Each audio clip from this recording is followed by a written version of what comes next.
Muling nilinaw ng Philippine National Police na wala silang namomonitor na anumang terror threat sa Metro Manila. Ipinagdiinan nila ito muli sa gitna ng pagkalat ng isang memo na mula raw sa Valenzuela Police. Nakasaad sa naturang memo ang pagpapaalala sa mga pulis na paigtingin ang counter-terrorism measures dahil sa umano'y banta ng pambobomba ng Maute Group sa ilang matataong lugar at mall sa Metro Manila.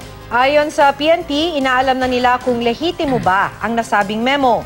Pero sa itsura raw nito, tila internal memo ito na hindi dapat ipinost sa social media. Tiniyak naman ng PNP na aabisuhan nila ang publiko oras na may banta silang namomonitor. Iniimbestigahan na ng pulisya kung sinong nasa likod ng pagkalat ng memo na maaaring panagutin dahil daw sa pagdudulot ng panik at pangamba sa publiko. Pinapaalalahanan po yung miyembro ng PNP, especially po ng mga nag-handle ng mga classified documents, na be careful in transmitting such information.